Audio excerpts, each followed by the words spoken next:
अस्सलाम वालेकुम नाज़रीन, आपका मेज़बान जहांगीर सैयद आपके प्रोग्राम सच के साथ हाजिर खिदमत है और प्रोग्राम में आपका खैर मकदम करता है।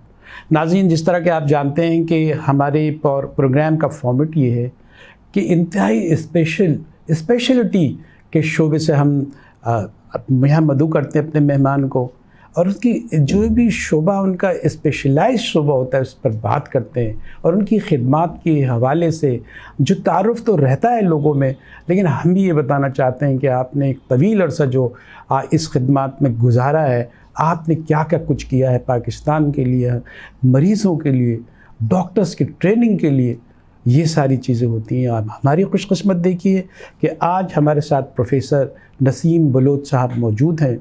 जनरल हॉस्पिटल में 35 साल आपने गुजारे और सर्जन की हैसियत से गुजारे, जाने माने हैं। आज ही एक जगह मैं जिन अस्पताल में बैठा था और जो मैंने आज ही बताया कि नसीम बलोच साहब का मैं इंटरव्यू लेने जाना हूँ, उन्होंने कहा कि कराची में उनसे बेहतर कोई थायराइड का सर्जन ही नहीं है। फिर मुझे फ़ख्र हुआ कि आज जिस शख्स से मैं ये इंटरव्यू लेने जा रहा हूँ और पाकिस्तान का अगर वो फ़ख्र है तो हमारा भी फ़ख्र होना चाहिए। आइए हम उनसे कुछ बातें करें। डॉक्टर साहब, मैं बहुत ममनून हूँ कि आप तशरीफ़ लाए हैं और जिन अस्पताल में जाने माने क्या मशहूर और मारूफ सर्जन के तौर पर आप माने गए, अब एक रिटायर्ड ज़िंदगी गुजार रहे हैं, तो उसमें आप निजी शोबे में एक बहुत बड़े हॉस्पिटल में आप ये सर्जन की खिदमत अंजाम दे रहे हैं। और आपने दुनिया के कई ममालिक में, बरतानिया आप देख लें, फ़्रांस देख लें, बहुत सारे अभी आपने घूमे, वहाँ भी आपने ऑपरेशन भी किए हैं और वह आपकी खिदमत को तस्लीम भी किया गया है। ये सारी बातें हैं, लेकिन जो आपका और हमारा ज़ाती ताल्लुक़ और हमारा तारुफ़ है, उस हवाले से हम आपकी इनर ब्यूटी से भी वाकिफ़ हैं। हम ये चाहेंगे कि जो भी हम सवाल करें, आपकी जो एहसास और कैफ़ियत एक हसास डॉक्टर के तौर पर होती है, वो हम लोगों के सामने लाएं और हम ये देखें कि डॉक्टर को शायद एक ड्यूटी फुल मशीन समझा जाता है, लेकिन ऐसा नहीं है। वो जीता जागता इंसान, हसास इंसान आज हमारे साथ है। डॉक्टर साहब, ये बताइए कि आपको ये किसने कहा कि आप जो है वो मेडिकल में आए और फिर मेडिकल से सर्जरी में आए और सर्जरी से फिर स्पेशलाइज्ड हो जाएं थायराइड की सर्जरी में, जो बहुत ही अनोखी सर्जरी मानी जाती है, उसमें बड़ी बारीकियां होती हैं, उस बारे में भी हमें सवाल करना है। लेकिन ये सफ़र कैसे शुरू हुआ आपका? डॉक्टर बनने के लिए ये था कि मेरे शुरू से ख्वाहिश थी कि मैं डॉक्टर बनूं, क्योंकि हमारे एरिया में डॉक्टर्स कम थे और लोगों को तिब के हवाले से ज़रूरत बहुत ज़्यादा थी। खैर, किस एरिया से आप ताकि लोगों को मालूम है? मेरा ताल्लुक़ बलूचिस्तान का इलाका तुर्बत से है। अच्छा। तो वहाँ के एक छोटे गांव से मेरा ताल्लुक़ है। वहाँ से मैंने एडमिशन लिया और क्वेटा में जाके मैंने MBBS की। उसके बाद मैं FCPS करने के लिए कराची आया, लेकिन स्पेशलिटी चॉइस करने का मेरा कोई ऐसा प्लान नहीं था। जी। लेकिन मैं ये समझता हूँ कि कई दफ़ा ऐसा होता है आपकी ज़िंदगी में कि अल्लाह ताला आपसे कोई काम करवाना चाहता है। ये सिलेक्टेड पीपल, ये तो मानने वाली बात है। हर किसी से सारे काम नहीं लिए जाते। सही। कुछ लोगों से कुछ अलग काम लिया जाता है और हर एक की कोई जिम्मेदारी होती है। तो मैं समझता हूँ कि जनरल सर्जन बनने के बाद थायराइड के फील्ड में आने में वो ये था कि हमारे प्रोफेसर साहब एक दफ़ा बैठे हुए थे, हम आपस में डिस्कस कर रहे थे वार्ड में, जब मैं एक जूनियर सर्जन था उस वक्त। तो उन्होंने ये कहा कि दुनिया में आजकल ऐसा नहीं होता कि एक आदमी जो है ना सारे काम करे। एक जनरल सर्जन है तो सर से लेकर टो तक जो है ना सारे काम, एक स्पेशलिटी होनी चाहिए। उस स्पेशलिटी की बेस पे मैंने थायराइड का फील्ड सिलेक्ट किया और सिलेक्ट करने के बाद चूँकि मैंने अपने खुशी से इस फील्ड को सिलेक्ट किया, तो अल्लाह ने इस तरह मेरी मदद की कि मैं इंटरनेशनल बहुत सारे ममालिक, जैसे आपने जिक्र किया, कोरिया भी है, उस पर जापान भी है, बरतानिया भी है, फ्रांस भी है, यूनाइटेड स्टेट ऑफ अमेरिका भी है, ये सारी जगह जहाँ कॉन्फ्रेंसेस होते थे मैं जाके अटेंड करता था। तो अटेंड करने के साथ साथ वहाँ के जो सीनियर डॉक्टर होते थे तो उनसे मेरी दोस्ती कहना चाहिए या अंडरस्टैंडिंग कहना चाहिए। जब मैं वापस आकर उनसे मैंने सोचा कि मैं क्यों ना इनकी एक्सपर्टीज़ को यहाँ कराची में बुलाकर यहाँ हमारे जितने भी सर्जन हैं वो उन सीनियर लोगों से जो दुनिया में सिर्फ थायराइड की सर्जरी करते हैं उनके जो एक्सपीरियंस है उनसे कुछ फ़ायदा ले लें। तो मैंने हर साल तकरीबन 7 साल मुतवातिर जिना अस्पताल में मैंने एंडोक्राइन वीक अरेंज किया और वहाँ के जो सर्जन थे उनको रिक्वेस्ट करके मैंने बुलाया। को आपने बड़ा इन्वॉल्व रखा, तो हम भी 3 दिन तक 4 दिन तक ये हमारे पास यहाँ कराची में आके अपना एक्सपीरियंस शेयर करते थे। इंटरनेशनली आते थे, बाहर से आते थे, बड़े रिकॉग्नाइज्ड लोग होते थे, प्रोफेसर्स होते थे तो वो लोग जब इधर आते थे तो हमारे लोकल सर्जन उनके तजुर्बे से फ़ायदा उठाते थे। जो डिफ़िकल्ट केसेस यहाँ हम लोग फेस करते थे वो हम शेयर करते थे। तो उसकी वजह से ये है कि मेरा और एक्सपीरियंस सर्जरी का, थायराइड सर्जरी का और बढ़ गया और उसकी बेस पे मैंने अपना सारा फोकस थायराइड सर्जरी पे कर लिया। अच्छा, ये आप इतनी इसकी जो हसासियत है इस शोबे की, थायराइड सर्जरी की, और वो देखो बड़े नज़ाकत से देखा जाता है, उसमें कभी आम दवाइयाँ दे रहे होते हैं, कभी सर्जरी कर रहे होते हैं। आप एज ए सर्जन आप फैसला आपको करना होता है कि ये मेडिसिन पर इसको भेजा जाए या आप जो सर्जरी उसको की जाए। उसकी जो बारीक बारीक रगें होती हैं, बड़े मसाइल होते हैं वो उसको किस तरह देखते हैं। थायराइड को पहले हम समझना चाहते हैं कि ये थायराइड है क्या और उसमें क्या पेचीदगियाँ होती हैं, उसके अमराज से जो मर्ज़ होता है उससे मज़ीद जो ऑर्गन्स होते हैं, वाइटल ऑर्गन्स भी मुतासिर हो सकते हैं। उसके बारे में आप कुछ बताइए। थायराइड एक गुदूद है जो नेक में होता है जी, उससे एक हार्मोन निकलता है जिसको हम थायरोक्सिन कहते हैं। थायरोक्सिन कहते हैं। अक्सर मुझसे लोग ये पूछते हैं कि थायरोक्सिन है क्या चीज़। सही, बिल्कुल सही। तो मेरा एक आम लोगों के लिए एक जवाब ये है कि थायरोक्सिन का रोल जिस्म के अंदर इस तरह है जैसे आपके घर में नमक का रोल है। अच्छा, यानी हर चीज़ में नमक का होता है, एक रोल होता है, लेकिन जब तक वो नमक आपके घर में मौजूद है उसकी कोई इज्जत नहीं है, उसकी कोई कीमत नहीं है। जी जी। लेकिन जिस दिन नहीं होगा, उसमें कमी हो जाए या ज्यादती, जिस दिन घर में वो ना हो, फिर आपको पता चलेगा कि घर में कोई डिश टेस्टी नहीं बनता। ठीक है। इसी तरह थायराइड जो है ना वो एक हार्मोन बनाता है और उसको हम थायरोक्सिन बोलते हैं। जी। थायरोक्सिन बॉडी में सर से लेकर पाँव तक आपके जितने आर्गन हैं उन सब पे इसका रोल होता है। ये जो आपने बताया है जो रतूबत बनाता है, तो इसके क्या क्या असरात होते हैं ऑर्गन्स? देखें, कुदरत ने हमारे जिस्म में जो सिस्टम बनाए हैं, जैसे हमारे दिल का स्पीड है वो जी 70 और 80 के दरमियान एवरेज है। इससे कम होगा तो भी ख़राब है, इससे ज़्यादा होगा तो भी ख़राब है। एक जो है उसने पैरामीटर रख दिया है, एक पैरामीटर है। इसी तरह थायराइड का जो हार्मोन थायरोक्सिन है वो जिस्म के अंदर जो मौजूद है वो कम हो जाएगा तो भी नुकसानदेह है, जो ज़्यादा हो जाएगा तो भी नुकसानदेह है। तो थायराइड के हवाले से जो बीमारी है जिनको या तो हम मेडिसिन से इलाज करते हैं या ऑपरेशन से, जिन लोगों का जिस्म के अंदर वो थायरोक्सिन कम होता है उसके लिए हम दवाई दे देते हैं ताकि वो नॉर्मल आ जाए। जिसका थायरोक्सिन जिस्म के अंदर ज़्यादा होता है उसके लिए भी हम दवाई दे देते हैं कि वो नॉर्मल आ जाए। लेकिन एक कंडीशन ऐसा होता है जिसमें वो थायरोक्सिन का लेवल हो सकता है नॉर्मल हो, कम या ज़्यादा नहीं है, लेकिन थायराइड का अपना साइज़ बढ़ जाता है और उसमें छोटे छोटे गिठलियाँ बनते हैं जिसको हम नोड्यूल बोलते हैं। वो जो नोड्यूल वाली कंडीशन बनती है तो वो फिर मेडिसिन से सही नहीं होगा। अच्छा, उसके लिए सर्जरी में आते, फिर आपके दायरे कार में आते हैं और फिर आप वैसे जो मेडिसिन है वो भी हमारे दायरे कार में है। और ये है कि जब सर्जरी करते हैं तो उस सूरत में कि उसमें कोई गिठली बन जाए, कोई जिसको नोड्यूल बोलते हैं, वो नोड्यूल बन जाता है। अच्छा, वो वहाँ से आप शुरू कर। अब आप यहाँ तो आगे के नोड्यूल बन गए, उसकी भी जो पहचान है कि ख़तरनाक क्या हो सकते हैं, ज़िंदगी के लिए थ्रेट क्या हो सकते हैं, ख़तरनाक ज़िंदगी को ख़तरा दे सकते हैं और उसको फौरी तौर पर करना चाहिए। उसके और क्या एहतियाती तदाबीर होते हैं इस जब आप ऑपरेशन करते हैं, थायराइड का ऑपरेशन करते हैं, उसके ग्लैंड आप जो है उसमें जो गिठलियाँ बल जाती है उसको भी देखते हैं। तो वो एहतियात इस ऑपरेशन में दूसरे ऑपरेशन की निस्बत क्या बहुत ज़रूरी है और वो क्या है? कोई भी काम आसान नहीं है।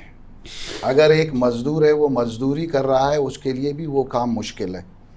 और हर फील्ड में हर इंसान जो भी काम कर रहा है बड़ी जिम्मेदारी के साथ उसको करना पड़ता है। इसी तरह सर्जन का भी यही रोल है। डॉक्टर साहब, ये जो नोड्यूल वाली बात है कि पहले ये है कि नोड्यूल को हम ऑपरेशन के लिए एडवाइस क्यों करते हैं, वो ये है कि जो भी नोड्यूल या जो भी दाने या गिटली कहना चाहिए थायराइड में जब बन जाता है, वो किसी मेडिसिन से फिर दोबारा नॉर्मल नहीं होता। अच्छा, तो जब नॉर्मल नहीं होगा तो उसमें दो चीज़ें होती हैं। एक तो वक्त के साथ साथ उसका साइज़ बढ़ता जाएगा। जब साइज़ बढ़ेगा तो वो प्रेशर डालेगा। अगर कोई इंसान जिसको एक नोड्यूल बन गया है वो ऑपरेशन नहीं कराए, आज नहीं कराएगा, 1 महीने बाद कराएगा, 6 महीने बाद कराएगा, 1 साल बाद कराएगा, लेकिन कराना ज़रूरी है। उसकी वजह ये है कि वो प्रेशर डालेगा। दूसरी बात, मैं इसी को कंटिन्यू करना चाहूँ कि 5 to 6% जी जी 100 में 5 या 6 लोग ऐसे होंगे कि इनके नोड्यूल में कैंसर के जर्रात होते हैं। अच्छा, जो पहले पता नहीं चलता जब तक हम उसको ऑपरेशन करके निकाल ना दें। आई सी। अरे देखें, सर्जन तो सर्जन होता है। आम जबान में जो लोग कहते हैं यार ये तो कसाई है यार, ये तो जना काट डालता है, आप तो गले पे छुरी फेरने वाले। तो इसकी जो दहशत है उसमें तो लोग बड़े परेशान हो जाते होंगे। वो एहसास क्या है जो आपको, जब वो कहते हैं कि ये कैसे छुरी, यहाँ कैसे आप सर्जरी आप करेंगे, क्या करेंगे, मरूंगा या मरूंगी तो नहीं, वो क्या कहानी होगी? बात ये है कि हर सर्जरी में कॉम्प्लिकेशन होते हैं। ये लोग मुझसे पूछते हैं कि ऑपरेशन में कोई नुकसान तो नहीं है। तो मेरा उनसे सवाल ये होता है कि आपको बीमारी से नुकसान का खतरा है या इलाज से नुकसान का खतरा है? Good, very good. आप बीमारी से डरो ना, उसके इलाज से क्यों डर रहे हैं? और दूसरी बात ये कि कॉम्प्लिकेशन के हवाले से मैं फिर लोगों से अपने स्टाइल में उनको समझाने की कोशिश करता हूँ कि मुझे ये बताएं कि गाड़ी चलाने के नुकसान या कॉम्प्लिकेशन है या नहीं। तो हर कोई कहता है हाँ एक्सीडेंट हो सकता है। तो मैं इनको ये बता देता हूँ कि अगर जी आपका ड्राइवर तजुर्बाकार है और आपका ड्राइवर केयरफुल है तो एक्सीडेंट के चांसेस कम होंगे। आपकी महारत जो है अगर आप एक्सपीरियंस सर्जन हैं अपने किसी भी फील्ड में और आप केयरफुल भी हैं तो कॉम्प्लिकेशन के चांसेस कम होते हैं। ये तो है, वो तो बिल्कुल बज़ाहिरी बात है। वो आपने तो ऐसा है कि प्लीट किया अपने केस को, एज ए डॉक्टर नहीं, आप एक एडुकेसी की है अपने आप को कि देखें ऐसी बात नहीं है, अगर महारत है तो उसके भी असरात आते हैं। लेकिन आपकी जो डिस्टिंग्विश एक खूबी है, एक शनाख्त है, वही कि आप बहुत ही हम्बल, फ्रेंडली, उसको हंसाना और पेशेंट को जो है रिलैक्स करना, उसको फ्रेंडली डील करना, ये कहाँ से, ये लोग नॉर्मली नज़र नहीं आ रहा आजकल के। अब मैं किसी की मिसाल तो दे ये कि जो भी मरीज़ आपके पास आता है वो एक मरीज़ है जी। कुछ जहनी मरीज़ भी होते हैं, कुछ जिस्मानी मरीज़ भी होते हैं। ठीक, मरीज़ का इलाज सिर्फ ऑपरेशन नहीं है। गुड। मरीज़ का इलाज सिर्फ मेडिसिन नहीं है। मरीज़ के इलाज के लिए आप उसको टाइम दें।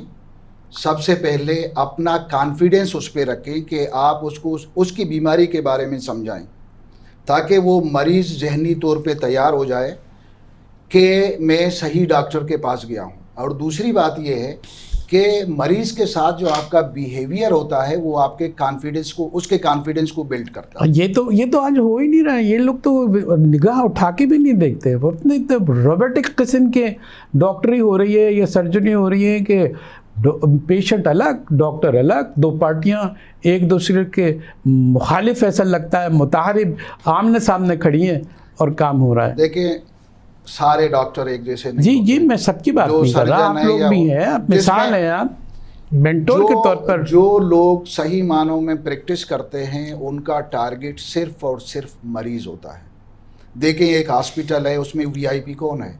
मरीज है। वो हॉस्पिटल भी मरीज के लिए बना हुआ है। पहले मैंने मुँह से सुना है कि जो वीआईपी हॉस्पिटल है वहाँ तो सब सारे पेशेंट के अलावा सारे जो है ना वीआईपी लगते हैं। नहीं, वहाँ का डॉक्टर भी मरीज के लिए जाता है, वहाँ का हॉस्पिटल भी मरीज के लिए है, वहाँ का स्टाफ जो है वो सब मरीजों के लिए होते हैं। अभी अगर एक मरीज़ आएगा और उसके सामने मैं उसकी बीमारी को एक खौफनाक अंदाज में पेश करूं, तो वो पहले बीमार नहीं, मेरी बातें सुनने के बाद वो बीमार हो जाता है। तो बेहतर ये है कि उसको जहनी तौर पे बगैर मेडिसिन का इलाज करें। ज़रूर नहीं कि मेडिसिन या कोई दवाई दे दें या कोई ऑपरेशन करें। आपकी बातों से कितने हद तक मरीज का आप इलाज कर सकते हैं। शायद ऐसे ही डॉक्टर्स को मसीहा कहते होंगे। मसीहा तो डॉक्टरी के फील्ड को ही मसीहा बोलते हैं। यही है ना भाई, इसी खूबियों की वजह से, लेकिन ये खूबी कम नज़र आ रही है। नाज़रीन, एक छोटा सा ब्रेक लेते हैं। ब्रेक के साथ के बाद हम दोबारा डॉक्टर साहब के पास हाजिर होंगे। इनर की बातें हो रही हैं, दिल की बातें दिल तक। आप हमारे साथ रहिए।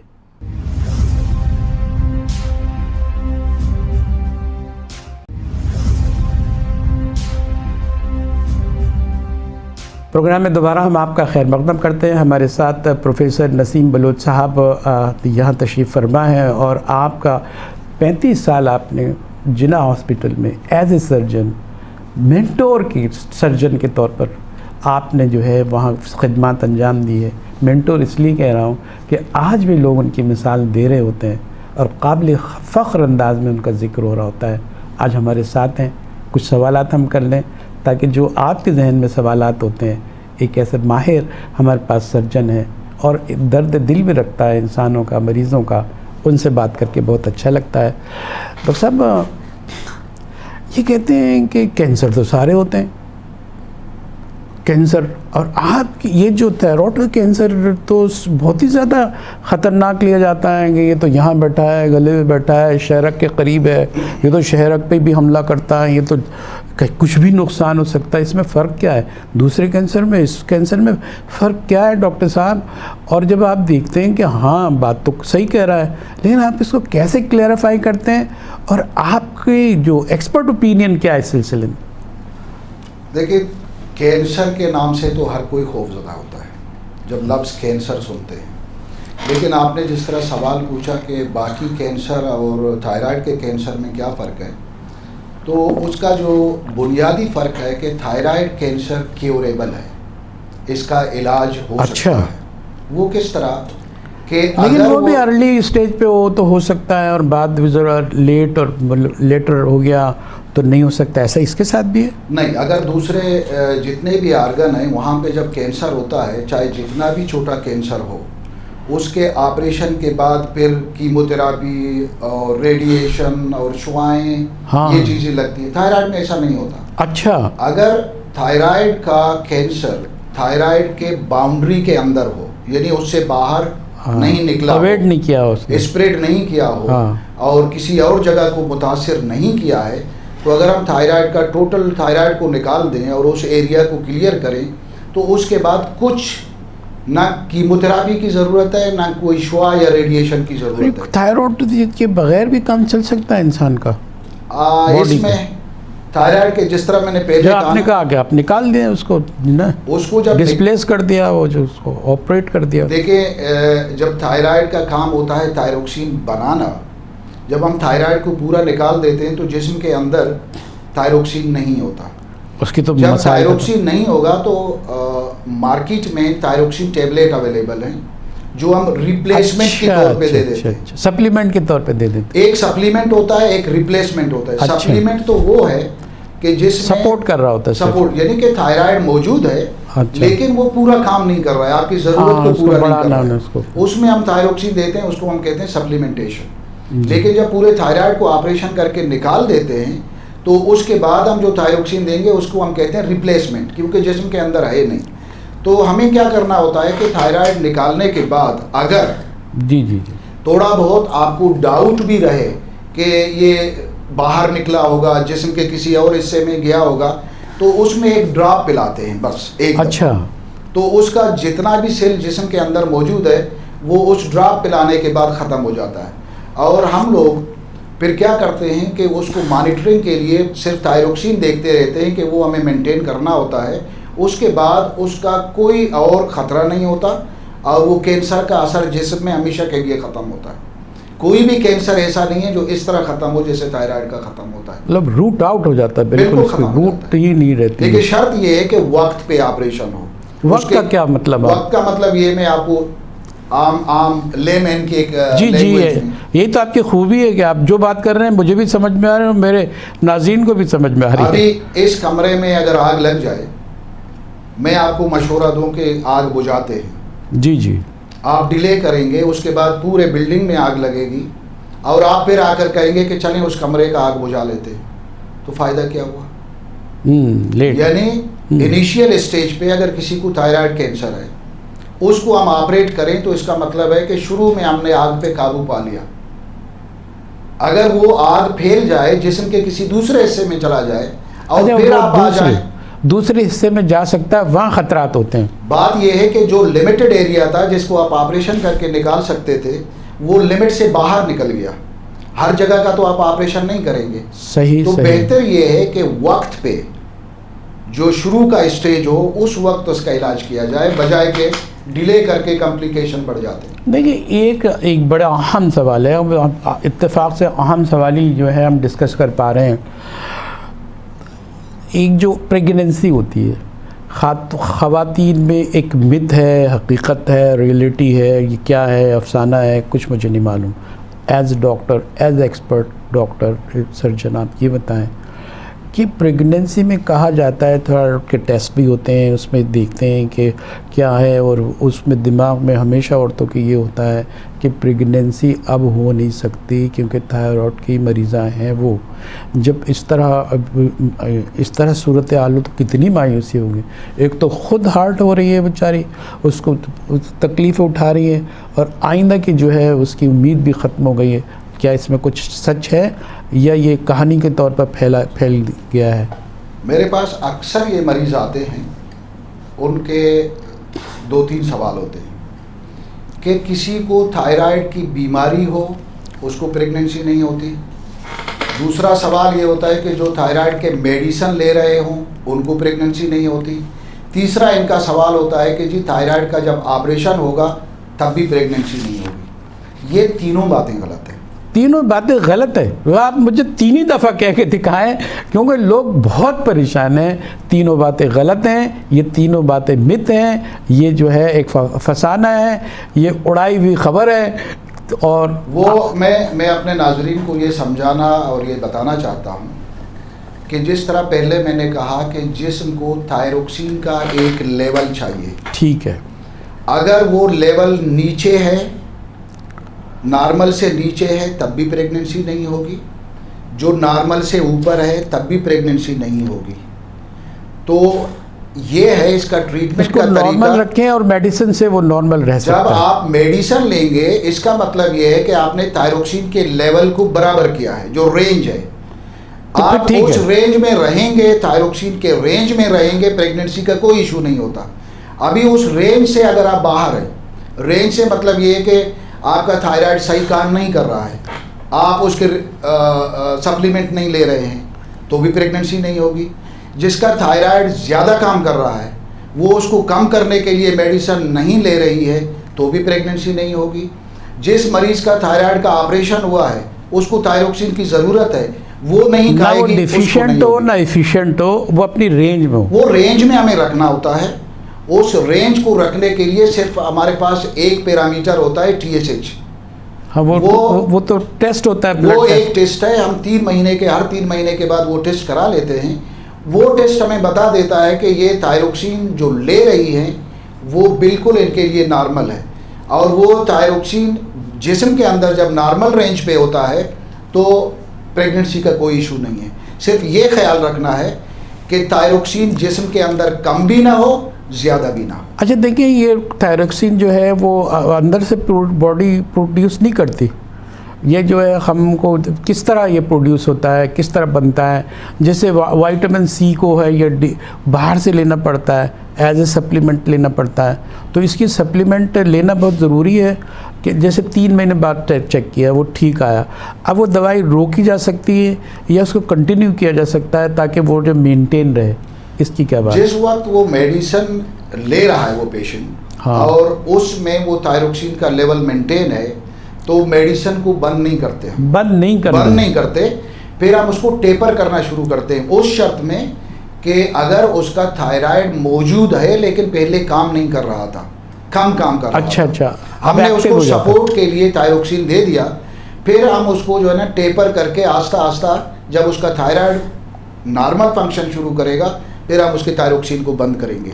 अच्छा, ऐसा होता है। I'm सॉरी, ऐसा मैं होता है। कह रहा हूँ कि अगर आप उसको लेवल को मेंटेन कर दें, उसको एक्टिवेट कर दें और उसको नॉर्मल हालत में ले आएँ, तो फिर आप दवाइयाँ छोड़ भी सकते हैं। छोड़ भी सकते हैं। और इसलिए नहीं कि वो नॉर्मल हालत हो और फिर डिक्रीज़ हो जाए, और मेंटेन रखना, दवाइयाँ लेनी ही ज़रूरी है, तो उसके बाद आप दवाइयाँ बंद करवा देते हैं।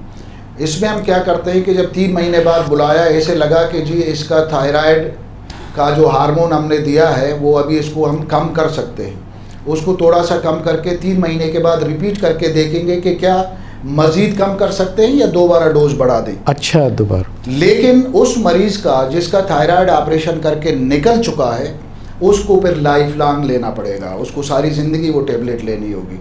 वो उसको मैं मेडिसिन, अक्सर मरीज़ पूछते हैं कि सारी ज़िंदगी अगर आप मेडिसिन खा लें तो कोई नुकसान तो नहीं है, लेकिन मेरा उनसे जवाब ये है कि मैं तो थायरोक्सिन नहीं खा रहा हूँ ना, मेरे जिस्म में तो थायरोक्सिन मौजूद है। हाँ, आप थायरोक्सिन अगर नहीं खाएंगे, आपके जिस्म में थायराइड नहीं है, तो थायरोक्सिन तो आपके जिस्म में होगा नहीं। ये एक मेडिसिन नहीं है बल्कि एक रिक्वायरमेंट है आपकी। अच्छा, तो थायरोक्सिन जब नहीं होता है, जिस बॉडी में कम हो जाता है, ख़त्म हो जाता है, वो एक्टिवेशन ही नहीं रहती उसकी, तो इसके दूसरे ऑर्गन्स जो है उस पर क्या असरात पड़ते हैं, और ये जो प्रेगनेंसी का अमल है उस वो कितना कैसे मुतासिर होता है? देखिए, ये मुख्तलिफ एज पे थायरोक्सिन का मुख्तलिफ इफ़ेक्ट होता है। अगर कोई छोटा बच्चा है और उसमें थायरोक्सिन अगर ना हो तो उसकी ग्रोथ नहीं होती। अच्छा, ग्रोथ नहीं होती, तो ये वेरी इंपॉर्टेंट। और बड़े लोगों में अगर थायरोक्सिन मौजूद ना हो तो सुस्ती हो जाती है, जिस्म हाथ पैर फूल जाते हैं, माइग्रेन भी होता है, सर का दर्द भी होता अगर है। देखें वो पूरे जिस्म के अंदर हम कहते हैं एडिमा हो जाता है, पानी जमा हो जाता है। तो अगर ब्रेन में भी अगर एडिमा हो तो भी हेडेक हो जाता है। लेकिन इसका मेन जो मरीज़ आते हैं हमारे पास कंप्लेन के साथ कि उनको सुस्ती बहुत है, काम करने को दिल नहीं चाहता, और अक्सर मरीज़ों की ये होती है कि जी बाल गिरते हैं, और फीमेल के हवाले से उनके साइकिल रेगुलर नहीं होते, जिसकी अच्छा। वजह से प्रेगनेंसी पे फ़र्क पड़ता है। ये माइग्रेन का अब एक सवाल था कि ये माइग्रेन का और इससे कोई ताल्लुक़ है एक तो कोई ख़ास लिंक नहीं बनता कि जो दर्द होता है तो वो सबको रिलेट कर देते हैं ना, कि कुछ छोटे मोटे जो ना तजर्बाकार डॉक्टर्स। माइग्रेन का इतना ज़्यादा रिलेशन थायराइड के साथ नहीं। ठीक है। अब आप ने तो 18,000 जो है पेशेंट दिखे, उनको सर्जरी भी की, आपने नाम कमाया, कितने लोगों को अल्लाह ताला ने शिफा दी आपके हाथों, ये सब कुछ है। अब हम आपके महसूसात की तरफ आते हैं। 18,000 जो है आपके टेबल पे लोग आए, लेटे, शिफा भी पाई, जो कुछ भी उसके ख़तरात हैं वो भी मौजूद होते हैं। आपको इस शोबे में जो कामयाबी का रेट एंड रेशो है, मैं एज ए जर्नलिस्ट जो मुझे मालूम है वो तो काबिल फ़ख्र है। आपके महसूसात क्या होते हैं यार कि अल्लाह ने मुझे क्यों ऐसा चुन लिया, इस तरफ चुन लिया, कहीं और वो मैं होता तो इतना तो खुश नहीं हो सकता, इतना तो मुतमईन नहीं हो सकता, या अभी भी कोई आस है कि काश कि ये जो है मैं यूँ होता तो यूँ होता तो यूँ हो जाता? बात यह है कि जब शुरू में हम लोगों ने डिस्कशन शुरू किया था तो मैं ये समझता हूँ कि अल्लाह को ये काम मुझसे लेना जी है। जी बिल्कुल ठीक है, यही कहा। जब तक मैं हूँ अल्लाह ने जो जिम्मेदारी दी है वो मैं करता रहूँगा, और जब मैं अल्लाह के मर्ज़ी से, मैं समझ रहा हूँ जी जी कि अल्लाह की मर्ज़ी से ये काम कर रहा हूँ तो शिफा देने वाला तो वही ज़ात है, मुझे किस बात का डर है। और दूसरी बात ये होती है कि हर इंसान ये चाहता है कि मुझे सुकून मिले, और वो सुकून के लिए दो चीज़ों को राज़ी करना ज़रूरी होता है। वो एक है आपका ज़मीर और एक है आपका रब। इन दोनों को आप राज़ी करेंगे, आप बिल्कुल पुरसुकून ज़िंदगी गुजारोगे। और मैं इस वक्त जो काम कर रहा हूँ वो इस हवाले से मैं ये कह रहा हूँ कि मेरा ज़मीर मुतमईन है और मेरा रब भी इंशाल्लाह राज़ी है।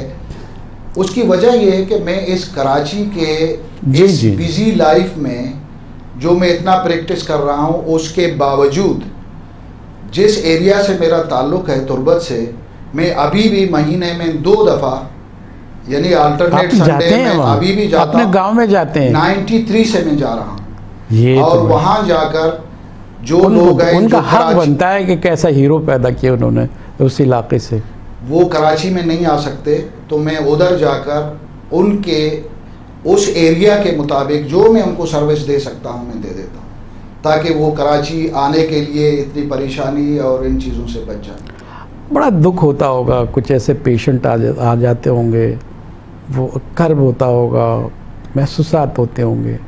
पेशेंट कैसे होते हैं आपके फील्ड के? थायराइड ही आपकी फील्ड है और उसके साथ दूसरी भी जनरल सर्जरी भी आप करते रहें। वो एहसासात मैं सुनना चाहता हूँ एक डॉक्टर के। आप बैठे हैं, एक बहुत ही गरीब टूटे फूटे आपके गांव से या उससे भी दूर से कहीं आ गया है, वो बेसहारा बेआसरा है, बेड है नहीं, दवाइयाँ है नहीं, सारी चीज़ें हैं, और आप क्या महसूस करते हैं? मैं क्या इस जो सवाल किया है इसका जवाब मैं लूँगा। नाज़रीन, एक छोटा सा ब्रेक, अंदर की बात, दिल की बात, दिल के साथ हमारे साथ रहिए।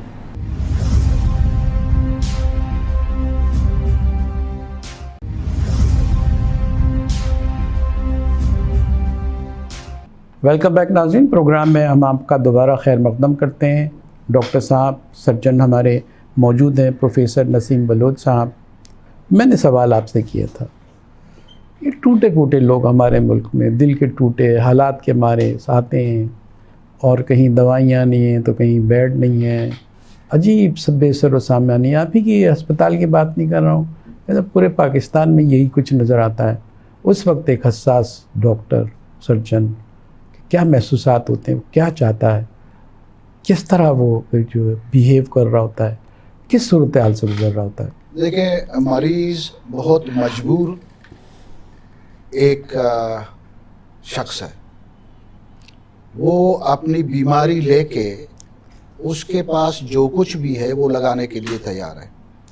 जिसके पास कुछ नहीं है वो सरकारी अस्पतालों की तरफ भागने की कोशिश करता है। मैंने जिस कंडीशन में मरीज़ों को देखा है अपने ट्रेनिंग के ज़माने से लेकर या बाद में जब प्रोफेसर बना हूँ या रिटायरमेंट के बाद भी जो लोगों को देखा है, ये बहुत मजबूर और ज़रूरतमंद होते हैं। सही। मैं ये समझता हूँ कि हर डॉक्टर इंसाफ के साथ इनको मैनेज करे। कुछ ऐसे डॉक्टर हैं हमारी सोसाइटी में, मैं सिर्फ डॉक्टरों को नहीं कहूँगा बल्कि हमारी सोसाइटी में और भी ऐसे लोग हैं जो ज़्यादतियाँ करते हैं, और हमारे कुछ डॉक्टर भी ये करते हैं। लेकिन बहुत सारे डॉक्टर हैं, बल्कि मेजॉरिटी डॉक्टर जो है ना, वो मरीज़ की दर्द को समझ के उसका हेल्प करते हैं हर तरह से।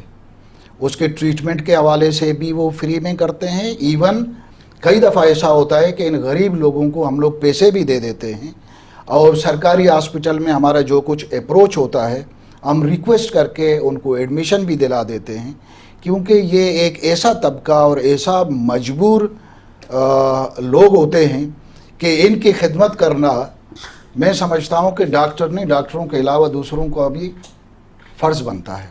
इतना अच्छा अल्लाह ताला ने आपका सिलेक्शन किया, आप प्रोफेसर डॉक्टर आपको बनाया, इतनी खिदमत ली है।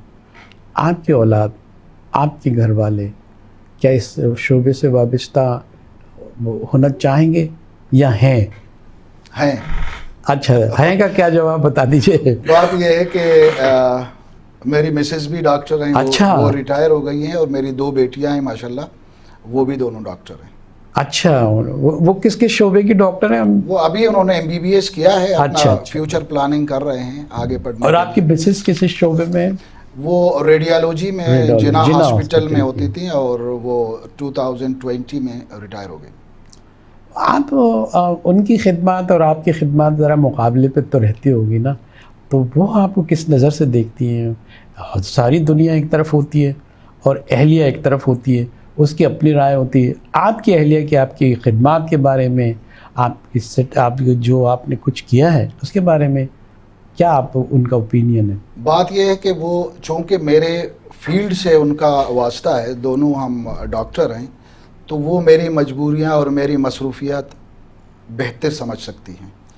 अगर कोई नॉन मेडिकल अगर किसी की बीवी हो तो शायद उसको ये पता ना है कि डॉक्टर क्या करता है, क्या मसरूफियत है, लेकिन वो चूँकि मेरे साथ रही हैं एक ही हॉस्पिटल में और अभी भी हम एक साथ काम करते हैं, तो उनको अंदाज़ा है कि मैं कितना मरीज़ों को टाइम दे देता हूँ और वो ख़ुद भी इस हवाले से मेरी बहुत मदद करती हैं। एक बात तो बिल्कुल सबूत को पहुंच गई इसके लिहाज से कि आप अपने शोबे से, अपने प्रोफेशन से इतने मुतमईन हैं, इतने सेटिस्फाइड हैं कि आपने अपने दोनों बच्चों को जो है इसी शोबे से वाबस्ता किया, वो भी डॉक्टर बना रहे हैं, क्योंकि आप जानते हैं कितना अजीम शोबा है।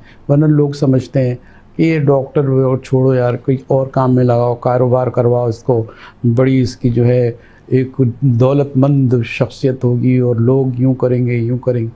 लेकिन हम सलाम करते हैं कि आपकी सिलसिला आगे भी आपने बरकरार रखा है।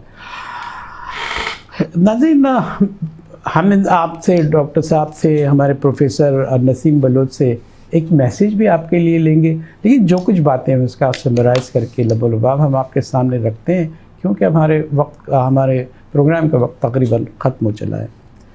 डॉक्टर साहब से आज मुलाकात हुई है, आपसे बातें भी हुई हैं। 35 साल जिन अस्पताल में खिदमत भी अंजाम दिए, थायराइड सर्जरी के माहिर समझे जाते हैं और जाने माने, और दुनिया में जैसे बरतानिया है, आज जो है यूनाइटेड स्टेट ऑफ अमेरिका है, कोरिया है, जापान है, बहुत ही वहाँ बड़े माहिर सर्जन माने जाते हैं, और वहाँ आपको बुलाया जाए और आपसे खिदमत ली जाए तो पाकिस्तान की इज़्ज़त है, हमारी इज़्ज़त है, आपकी इज़्ज़त है।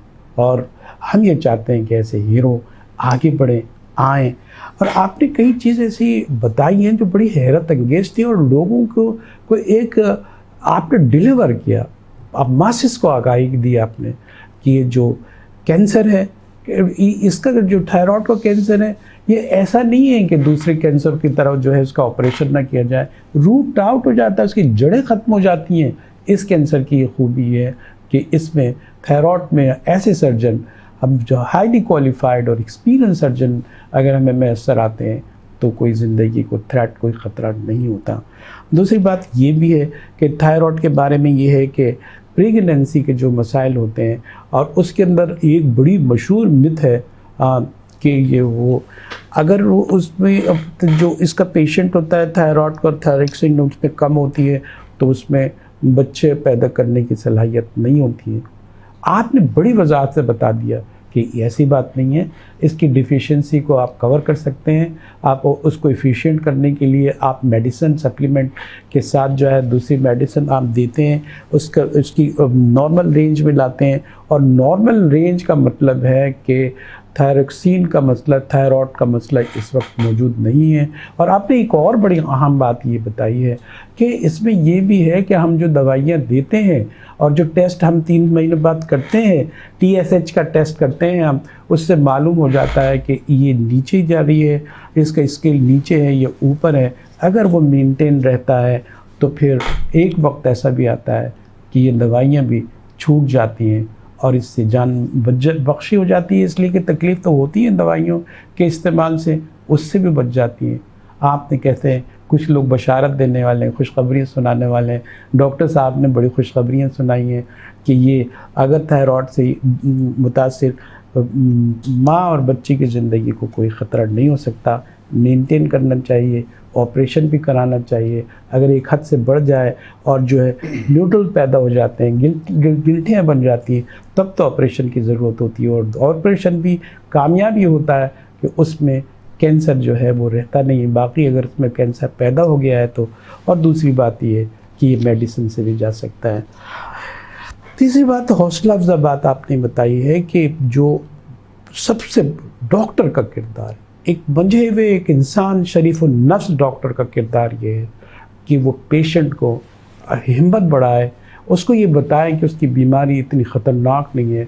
ऐसा भी होता है, बल्कि बाकायदा शिकायत आती है, कुछ डॉक्टर्स ये कर रहे होते हैं कि एक हैबतनाक सूरत हाल सामने रख देते हैं।